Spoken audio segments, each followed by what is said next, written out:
जय हिंद दोस्तों, आपका अपने ही YouTube channel all in one Guruji में स्वागत है।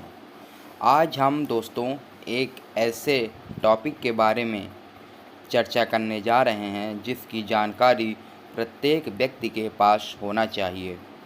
ये जानकारी यदि आपके पास है तो जीवन में कभी न कभी आपके काम ज़रूर आएगी। तो दोस्तों, आप इस वीडियो को पूरा लास्ट तक देखिएगा। दोस्तों, आपके मन में कभी न कभी ये सवाल ज़रूर आया होगा कि एफआईआर होती क्या है, एफआईआर किया कैसे जाता है। अगर पुलिस एफआईआर ना लिखे तो आपके पास क्या उपचार हैं, आप क्या कर सकते हैं। यदि किसी पर फर्जी एफआईआर हो जाए तो वह कैसे बचे। यदि कोई व्यक्ति नौकरी कर रहा है और यदि उस पर एफआईआर हो गई तो क्या उसकी नौकरी जा सकती है। यदि कोई विद्यार्थी है और उस पर एफआईआर हो गई तो क्या वह नौकरी पा सकता है। तो चलिए दोस्तों, हम इन्हीं सारे सवालों का जवाब इस वीडियो के माध्यम से जानने का प्रयास करते हैं। तो दोस्तों, हम सबसे पहले जानेंगे कि एफआईआर है क्या। तो एफआईआर का मतलब होता है फर्स्ट इन्फॉर्मेशन रिपोर्ट, जिसका अर्थ है प्रथम सूचना रिपोर्ट। अपराध किए जाने की पहली सूचना। आप जब अपराध की पहली सूचना देते हैं तो वही एफआईआर कहलाती है।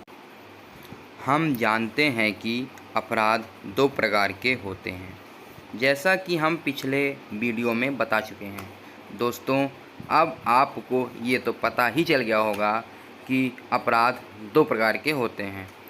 पहला अपराध होता है संज्ञेय अपराध और दूसरा होता है असंज्ञेय अपराध। तो जैसा कि आप सब जानते हैं कि संज्ञेय अपराध ऐसे अपराध होते हैं जो गंभीर प्रकृति के होते हैं, जैसे हत्या। यदि आपने किसी को मार दिया, ठीक है, या तो आप किसी के साथ मारपीट कर रहे हैं, सामने वाले को गंभीर चोट आ गई, उसका सर फट गया या तो हाथ पैर टूट गया, है ना, या तो कोई चोरी करता है। ये जो अपराध हैं ये एक प्रकार के गंभीर प्रकृति के होते हैं और इसी को हम लोग संज्ञेय अपराध बोलते हैं। इस प्रकार के अपराध में पुलिस बिना वारंट के ही गिरफ्तार कर सकती है। ये बहुत गंभीर किस्म के अपराध होते हैं। और दूसरा जो अपराध होता है वे है असंज्ञेय अपराध। ये ऐसे अपराध के होते हैं जो कम प्रकृति के होते हैं, या तो हम कहें कि जिसकी सज़ा 2 वर्ष से कम की होती हैं। कुछ ऐसे अपराध हैं जिनकी सज़ा 2 वर्ष से कम है और जो 2 वर्ष से ज़्यादा की सज़ा के होते हैं वे जो होते हैं संज्ञेय अपराध के होते हैं। ठीक है। अब यदि संज्ञेय अपराध है तो इसकी सूचना पुलिस को तत्काल देनी चाहिए। यदि मान लो आपके साथ कोई गंभीर घटना हो रही है या तो आपके आसपास हो रही है तो आप अपने नियरेस्ट किसी भी थाने में शिकायत दर्ज करवा सकते हैं। जैसे ही पुलिस को ये सूचना दी जाती है तो पुलिस क्या करेगी कि वो अपना एफआईआर रजिस्टर जो उनका होगा वो उसी में शिकायत दर्ज करेगी। इसका प्रोविज़न सेक्शन 154 सीआरपीसी में है, जिसका मतलब ये है प्रथम सूचना प्रतिवेदन। ठीक है। यदि घटना उनके थाना क्षेत्र के अंतर्गत नहीं घटा है, किसी और पुलिस स्टेशन के अंतर्गत आता है तो भी पुलिस उस एफआईआर को नोट करेगी और ऐसे एफआईआर को कहा जाता है जीरो एफआईआर। ये बहुत ही महत्वपूर्ण जानकारी है। ऐसी जानकारी बहुत ही कम लोगों को मालूम होती है। ठीक है। तो एफआईआर आपका कैसा हो गया, जीरो एफआईआर हो गया। पुलिस उसे नोट करेगी और उस थाना क्षेत्र को भेज देगी, उस पुलिस स्टेशन को भेज देगी जिसके अंतर्गत ये आता है। ठीक है। अब क्या होगा कि पुलिस के पास 2 रजिस्टर होते हैं। एक हमारा होता है एफआईआर रजिस्टर और दूसरा होता है एनसीआर रजिस्टर। यदि मामला संज्ञेय है तो पुलिस एफआईआर में शिकायत रजिस्टर करेगी और यदि अपराध अपना क्या है, असंज्ञेय है, तो पुलिस NCR रजिस्टर में शिकायत दर्ज करेगी। तो पुलिस का काम है उसे नोट डाउन करना, ठीक है। अब पुलिस क्या करेगी, आपकी मदद करेगी, है ना, अपराध का निवारण करेगी। तो चलिए दोस्तों, अब हम यह जानने का प्रयास करते हैं कि थाने में हम शिकायत किस प्रकार कर सकते हैं। तो दोस्तों, पहला है शिकायत बोलकर की जा सकती है, ठीक है, और दूसरा होगा लिखित की जा सकती है। हमारे पास दो ही तरीके हैं, या तो हम शिकायत बोलकर लिखवा सकते हैं और या तो लिखकर उन्हें दे सकते हैं, ठीक है। परंतु पुलिस हमारे ऊपर ये दबाव नहीं बना सकती है कि हम शिकायत लिखित ही दें, ठीक। सेक्शन 154 आपको यह अधिकार देता है कि यदि आपकी शिकायत मौखिक है तो पुलिस वाला उसे लिखेगा, है ना, और या तो किसी से लिखवाएगा, और जो भी लिखेगा तो वह उसे पढ़कर आपको सुनाएगा कि हाँ, क्या आपकी बात यही है कि जो हमने लिखा है ना। और यदि आप बोलते हैं कि हाँ सब सही है, तो आपको FIR में जहाँ लिखा गया है उसी के नीचे हस्ताक्षर करने होंगे, ठीक। और अगर मान लो कि वह चाहता है कि उसमें कुछ बदलाव किया जाए, है ना, तो वह कर सकता है, या तो आप स्वयं भी बातों को लिखकर शिकायत दर्ज करवा सकते हैं। आपकी लिखी हुई बातों को FIR में दर्ज किया जाएगा। और सबसे ज़्यादा महत्वपूर्ण यह है कि उसकी एक कॉपी आपको फ्री ऑफ कॉस्ट दी जाएगी। यह अधिकार आपको सेक्शन 154 देता है, और जो आपको कॉपी दी जाएगी उसमें सारी धाराओं का वर्णन किया जाएगा कि इस धारा के अंतर्गत ये शिकायत लिखी गई है, ठीक। और यदि मान लीजिए कि आपको जो भी कॉपी दी जाती है और उस पर धारा नहीं लिखी हुई है, तो आप समझ जाइए कि FIR लिखी ही नहीं गई है। तो आप ऐसी स्थिति में क्या करेंगे। तो अब हम बता रहे हैं कि FIR न लिखे जाने पर उसका क्या उपचार है। यदि आपकी FIR नहीं लिखी गई तो आपका सेक्शन 154 का पैराग्राफ 2 यह कहता है कि आप सीधे संबंधित SP को शिकायत भेजें। आप लिखकर बताएंगे कि मैं इस थाने में गया था जहां व्यक्ति मिला और उसने FIR को लिखने से मना कर दिया, और मेरी शिकायत ये है, और कानून ये कहता है कि इसके आगे का काम SP का है ना। वे आपकी शिकायत को दर्ज करवाए और मामले की जांच करवाए। ये अधिकार आपको प्राप्त है। आपको किसी भी थाने में जाकर डरने की आवश्यकता बिल्कुल भी नहीं है ना। आपको बहुत सारे अधिकार प्राप्त हैं, और सिर्फ आपको अपना अधिकार जानने की ज़रूरत है। संज्ञेय अपराध में पुलिस का ये कर्तव्य है कि वो FIR लिखे, और यदि वह नहीं लिखता तो आप पुलिस के विरुद्ध 166A के तहत कार्रवाई भी करवा सकते हैं। अब यदि दोस्तों मान लो कि किसी व्यक्ति पर कोई फर्जी FIR कर दिया, तो अब वह अपना बचाव कैसे करेगा। तो दोस्तों, इस सवाल का जवाब जानने से पहले यदि आपको अभी तक का मेरा वीडियो अच्छा लगा हो तो आप मेरे वीडियो को सब्सक्राइब और शेयर ज़रूर करें। यह जानकारी ज़्यादा से ज़्यादा लोगों तक पहुंचाएं, है ना।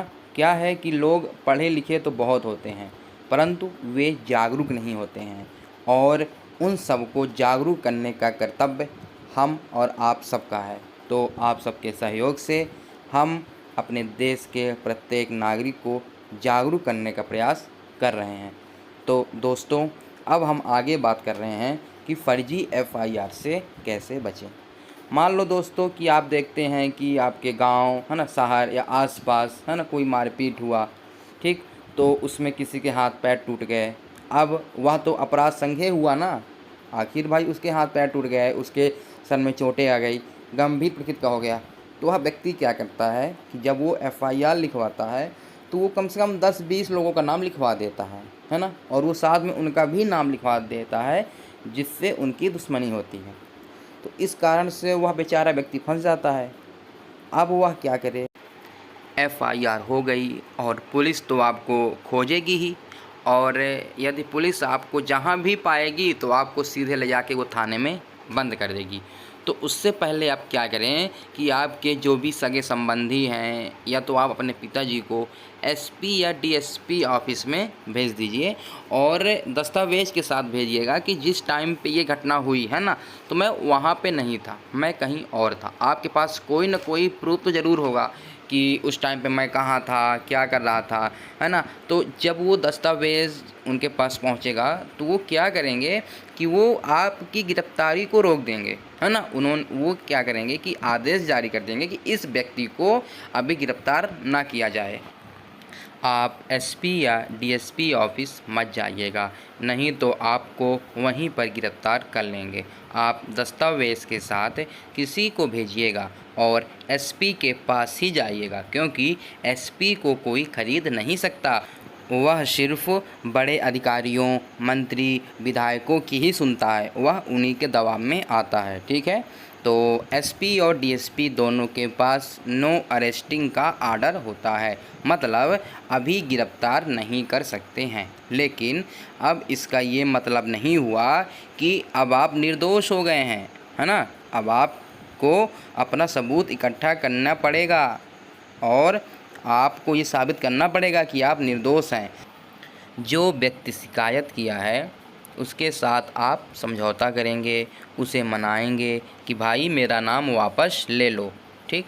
अब यदि वे समझौता नहीं करता तब आप CRPC 482 के तहत हाई कोर्ट जाएंगे और आप हाई कोर्ट में अपना लीगल दस्तावेज दीजिएगा कि देखिए सर, ये हमको फर्जी एफआईआर में फंसाया गया है, हम उस वक्त नहीं थे। यदि आप सच में नहीं थे तो ज़रूर आपके पास कोई ना कोई प्रूफ ज़रूर होगा, ठीक है। आपका वकील बताएगा कि आप हाई कोर्ट में क्या क्या सबूत दिखाइए, है ना, और हाई कोर्ट आपको देखेगा और वह तुरंत कहेगा कि ये एफआईआर फर्जी है।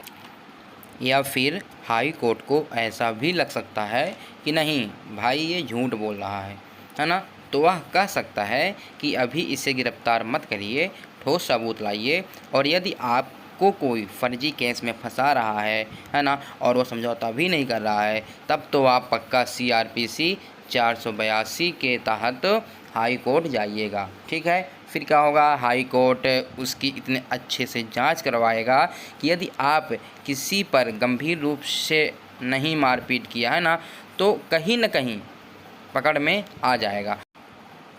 और यदि उसके बाद भी वह व्यक्ति समझौता नहीं कर रहा है, अकड़ रहा है, तो आप सेक्शन 500 के तहत उस पर मानहानि का केस लगा दीजिए, है ना।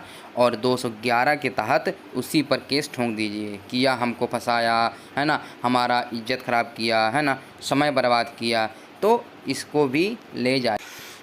तो चलिए दोस्तों, अब हम बात करते हैं कि यदि कोई नौकरी करने वाला व्यक्ति है और उस पर एफआईआर हो गई तो क्या उसकी नौकरी चली जाएगी, है ना। तो यदि मान लीजिए कि कोई व्यक्ति है, वह नौकरी कर रहा है, उस पर एफआईआर हो गई, है ना, तो उस पर क्या प्रभाव पड़ेगा। यदि उस पर एफआईआर की जाती है तो उस पर क्या होगा कि विभाग के द्वारा उसे सस्पेंड कर दिया जाएगा, उसे नौकरी से बाहर नहीं निकाल सकते हैं, और तब तक जब तक उसका अपराध सिद्ध नहीं हो जाता, है ना। यदि मान लो कि उसे जो है तो है ना डिस्ट्रिक्ट कोर्ट से, ठीक है ना, सज़ा मिलती है ना, और वह हाई कोर्ट में आवेदन करता है, ठीक, तो उसकी जो नौकरी है वो बरकरार रहेगी, है ना, वो सिर्फ सस्पेंड ही रहेगा, ठीक है। और यदि मान लो कि यदि वह हाई कोर्ट में भी उसे सज़ा मिल जाती है और वह आगे सुप्रीम कोर्ट में भी आवेदन करता है, तब भी उसकी नौकरी बरकरार रहेगी। और यदि सुप्रीम कोर्ट के द्वारा उसको सज़ा दे दी जाती है, उसका अपराध सिद्ध हो जाता है, तब उसकी नौकरी चली जाएगी, है ना। और यदि उसका अपराध सिद्ध नहीं होता है ना, उसको बरी कर दिया जाता है, तब उसकी नौकरी नहीं जाएगी, ठीक है। दोस्तों, अब हम बात करते हैं कि यदि कोई स्टूडेंट है, ठीक है, वह पढ़ाई कर रहा है, वह किसी जॉब की तैयारी कर रहा है, ठीक, और उस पर एफआईआर हो गई, तो उसकी नौकरी पर क्या प्रभाव पड़ेगा, क्या उसकी नौकरी लगेगी, है ना, या ना लगेगी। दोस्तों जब किसी की नौकरी लग जाती है तो उसे अपने थाना में जाकर, है ना, वेरीफाई करवाना होता है कि आपके ऊपर कोई आपराधिक केस तो दर्ज नहीं है ना, आप कोई अपराधी तो नहीं हैं। ठीक, यदि आप पर कोई आपराधिक केस दर्ज है तो आप क्या करें कि हलफनामा तैयार करेंगे, ठीक है ना, और उसमें आप ये बताएंगे कि अभी केस चल रहा है, अभी मेरा अपराध सिद्ध नहीं हुआ है ना। तो क्या होगा कि जहाँ भी आपकी नौकरी लगेगी तो वहाँ के द्वारा ये कहा जाएगा कि ठीक है, अभी तो हम आपको रखे ले रहे हैं, परंतु यदि जब आपका अपराध सिद्ध हो जाएगा तो हम आपको नौकरी से निकाल देंगे। ठीक है, यदि आपका अपराध सिद्ध नहीं होता है तब आपको नौकरी मिल जाएगी। ठीक है ना, हाँ, आपके ऊपर कोई भी संकट नहीं आएगा।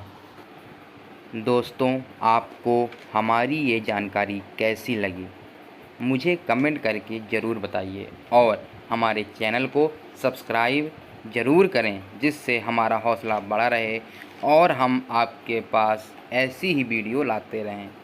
जय हिंद दोस्तों, मिलते हैं अगली वीडियो के साथ।